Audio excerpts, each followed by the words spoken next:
Good evening, guys.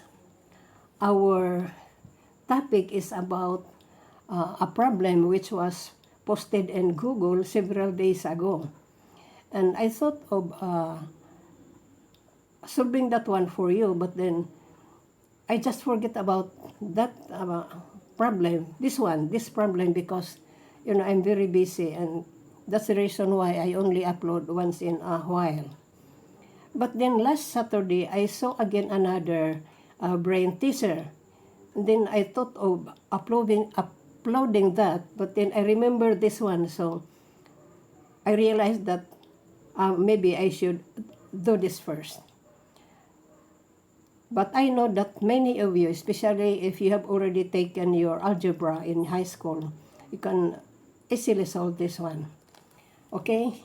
Now, it said that only a math wizard can figure out the right answer to this mind-bending puzzle. Can you? A tricky brain teaser which grabbed internet attention, sparking over 2,300 views and many reactions online. Now, I'm very sure you can solve this. You remember the solving unknowns or two or more variables in your algebra? I'm very sure you can remember that. And what is the procedure? Well, the procedure is through elimination process. So that's what we are going to do or apply here. So let us designate this one as our first equation, this one our second equation, and this one our third equation. Now we will apply the elimination process by taking the first and the second equation. So that is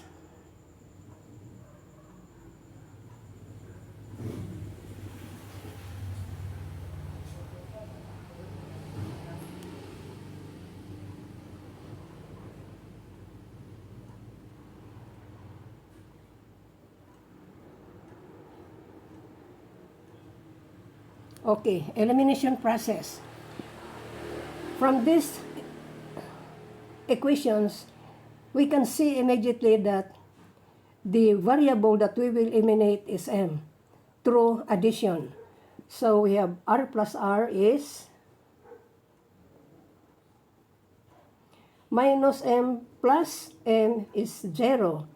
So that would be equal to 5 plus 15 is 20. Now, solving for r, simply divide 20 by 2 and you will get r equals to 10. Okay.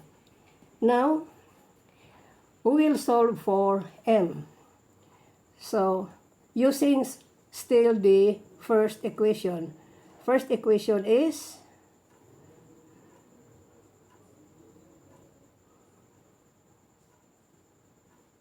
so substitute. Our r is 10, so we have 10.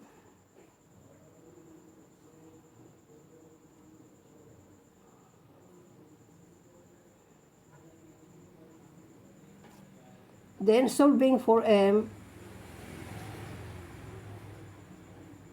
transpose positive 5 to the left, that becomes negative 5.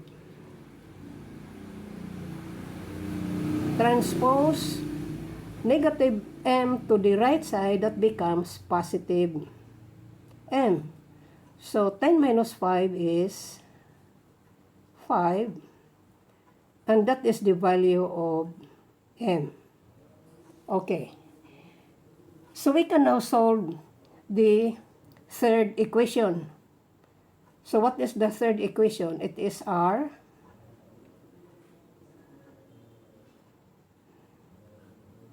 is equal to question mark. Now, let us just substitute. What is r? R is 10. What is m? 5. So 10 divided 5 is 2. So the answer here is 2. Now we will check. We have, this is now checking.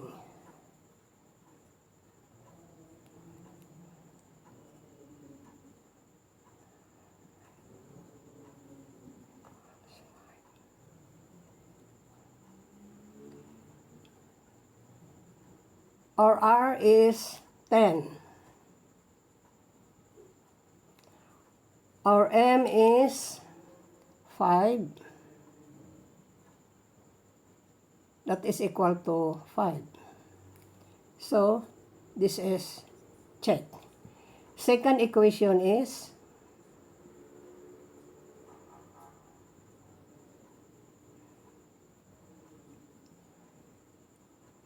R is 10.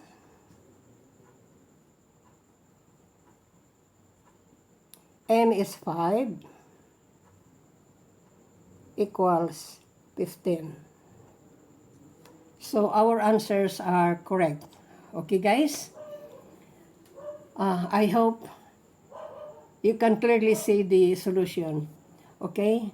For those who are following me, thank you very much for your continued support. And for the new ones, please follow and like to support my channel.